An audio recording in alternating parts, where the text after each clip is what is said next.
I got a 12, which gives us like 20 minutes to Oh, just, nice.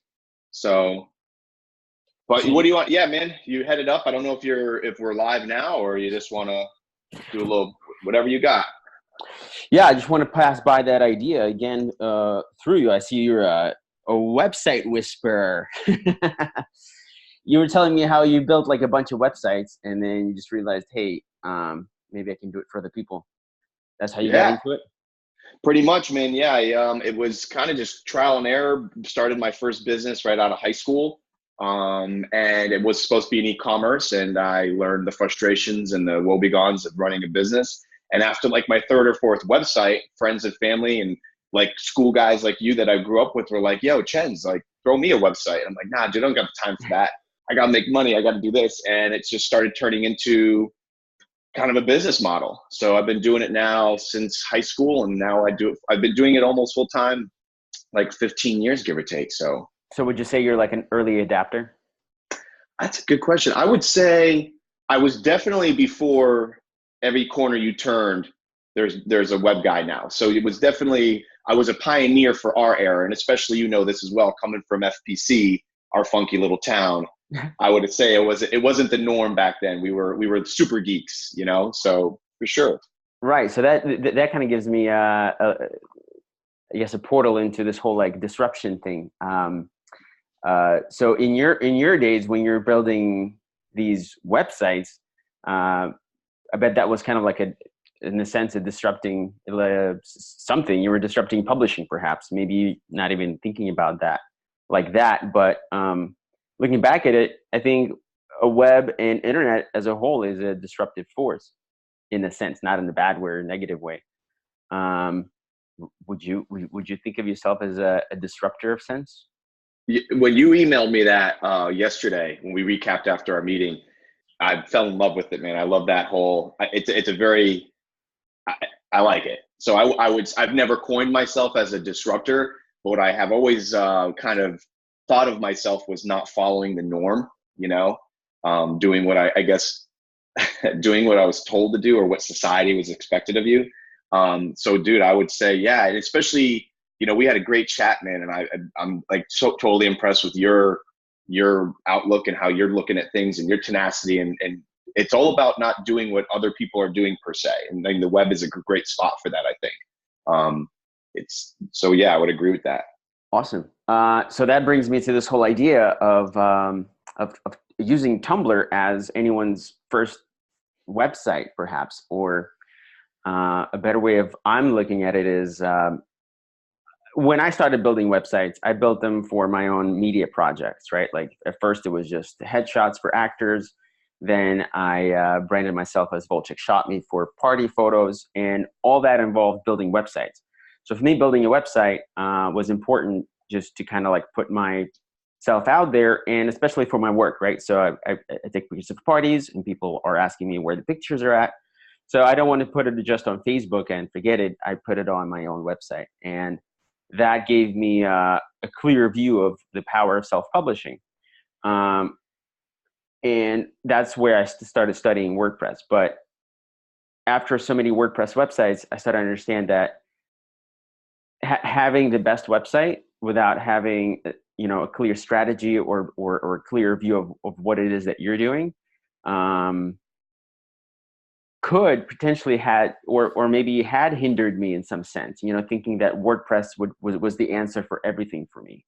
At some point, it was like, oh, I'm not doing so well because my WordPress maybe sucks, right? Or I'm starting to download and upload different plugins. There's like so many things that you can do with WordPress um, that my imagination started running wild, and at some point I thought that my business isn't doing so well because maybe my WordPress website isn't up to par of some sort of benchmark. And then I discovered Tumblr, and it was so easy in the sense of it was very straightforward. And I think that could be a helpful tool for a lot of people trying to get into having a website, especially for the fact that you have no excuse of why you don't have a website if you have access to Tumblr, because it's just so easy to build a website with a Tumblr, put on your domain, and at the very least you have your own domain and it looks like it's your own website. I understand the whole concept with Tumblr. It's not you're not hosting. You don't own the content that you put on there. But to some sense, I think that's a way to get into the website game, so to speak. Like, how do you feel about that? Does Dude, that make any sense? 100%, and I totally agree with you. And I just actually got off a phone call with a client of mine now who's in a WordPress environment, and I spend just as much time educating them before, during, and after with a WordPress investment through me about the woebegons of having a WordPress. And you're 100% correct. If I don't yes people to death, and even if I don't think, I obviously, we've had discussions before in the past. I want everyone to own their content, but if I even think that this client, even with or without my ongoing services, are just not going to get this, or they may be so, pragmatic where they're just always thinking about more and more and more, and they not staying refined, then I tell them, like, look, there are a lot of other resources out there, and one that you've brought to everyone's attention is absolutely a super fluid, very inexpensive, if not no expense. And once again, there's no excuse for anybody running any kind of business in this day and age that doesn't have some type of online real estate. So once again, there's a lot of other people that take any kind of platform and they kind of just shove it down someone's, do it. This is what you need. And the reason why, and I think this as well, because we've been in this game for a hot minute, is maybe that's the only thing they are versed in. As a developer or as a business, and that's their business model. Maybe they have a reseller plan, et cetera, et cetera. Whereas I don't have any, I'm not married to anything. I don't care if you want a WordPress, you want to, it's making sure you've got that online real estate. But here's the thing, and I think you're doing a great job at this as well, is you're educating. That's I think more than anything, the purpose of today's just great grassroots chat is just saying, look, it's not just WordPress, it's not just Joomla, it's not just Drupal, it's not just a Tumblr. It's really what's best fit for you. Get understanding of how much time does this client have. Are they going to be setting it and forget it and getting back in the field and they don't want to deal with it? 100%. So, and they're every portal. We didn't invent these things. These aren't ours. Yeah. Every portal's got their own pros and cons, and WordPress is one of those. I try to educate constantly that it's just like a phone. You and I, we don't touch our phones, let's say, for 6 months. And then we go travel overseas and we go to use Uber and we don't have Wi-Fi and it's not updated. And it's not working. What do? It's a plugin. We've got to update it. Same thing like an app. So I educate people that it takes maintenance. It takes care. It takes that kind of educating decisions on how to handle that. But dude, the Tumblr thing is fantastic. And you're filling such a good gap of the clientele that you're already servicing in your real estate segment and that photography realm where you're like, hey, I'm servicing you with this. Where do I put this content? I don't have anything. What are you talking about? Right. And of course, they got to get back in the field. And now you've got a quick, I don't want to call it quick, but you've got a fluid fix.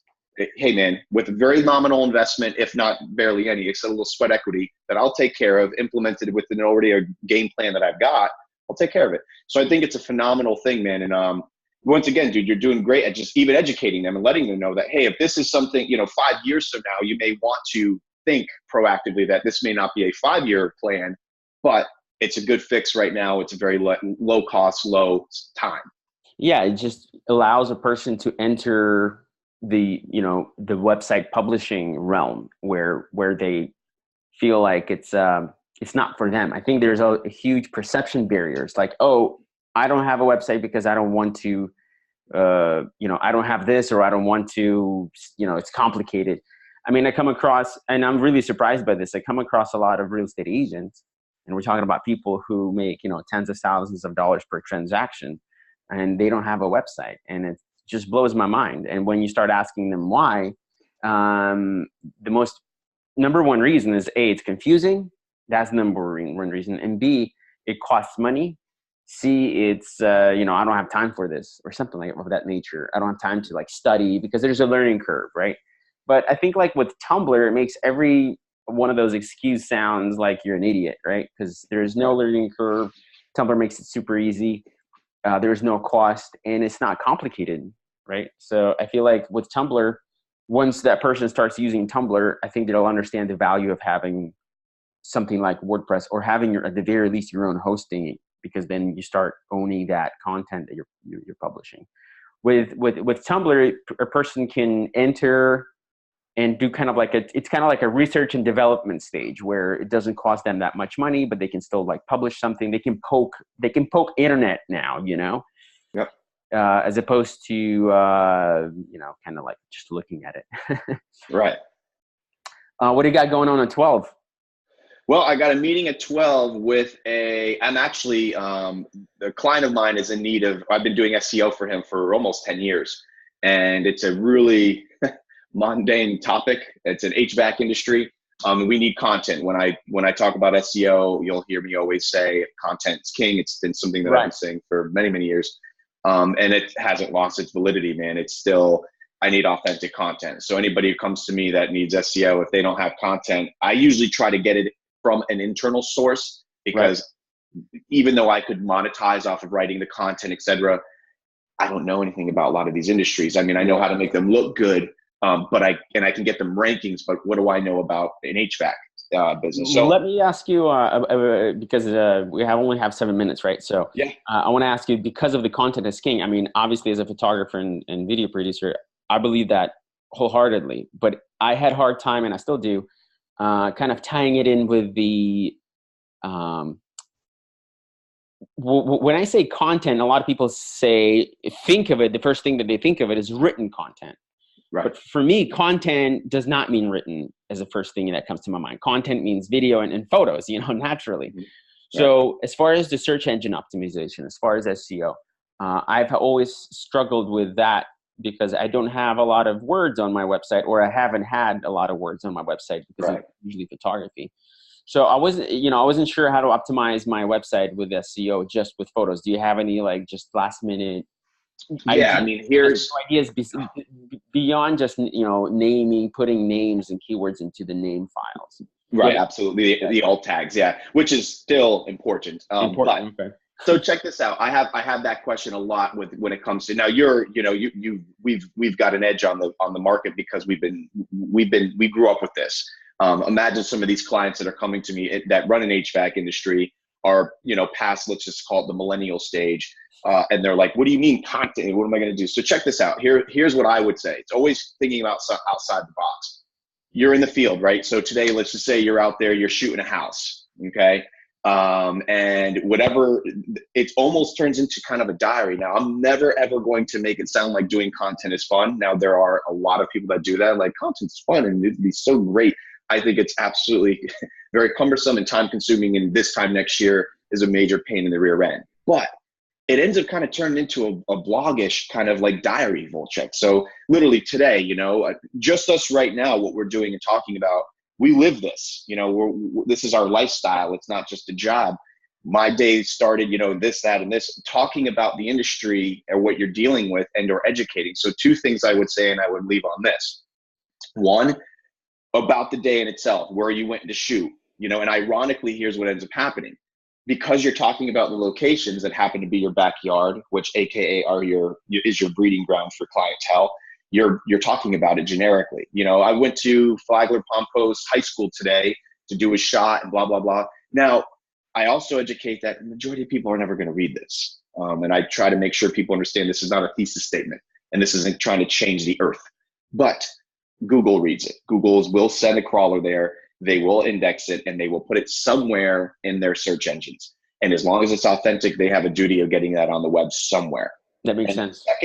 Secondly, and I told you this too the other day, dude, educate. If you look at majority of my content, it's not too salesy because I'm educated.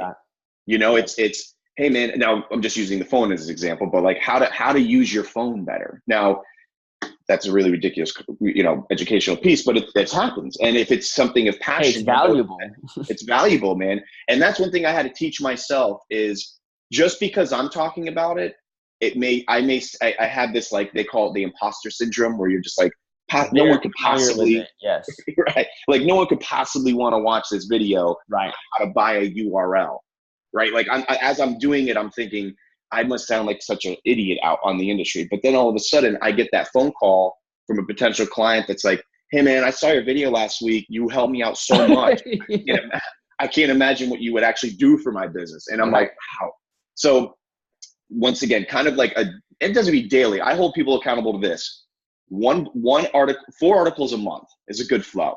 4 articles a month from 300 to 600 words. And once again, I can already hear the emails and comments coming in about, that's not right. Everyone's got their own rhythm and flow. Sure, right. 600 words. It's a good place to start. Right.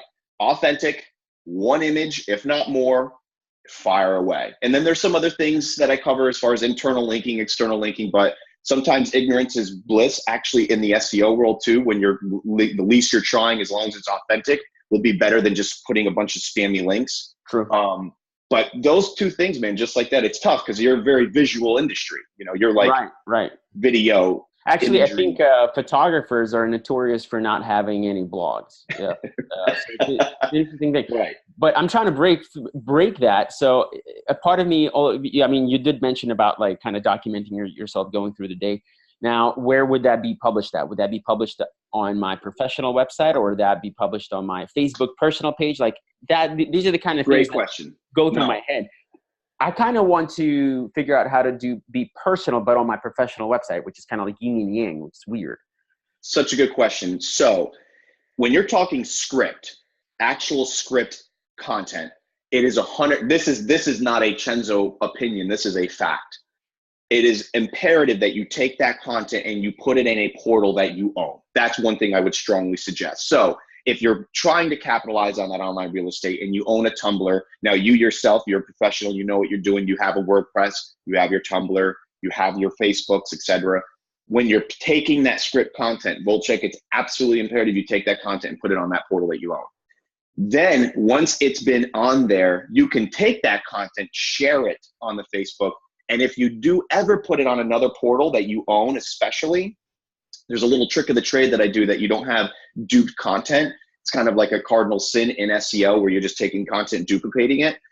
Take an image of it and put it onto your portal, another portal if you want to use it. So with a link and or you can actually take an image and or save it as a PDF. And we do that. So I have clients that own 5 to 10 websites, right? And they want that content because it was useful on the variety of those portals. But they can't, once again, I have to hold them accountable to 2018 standards of SEO.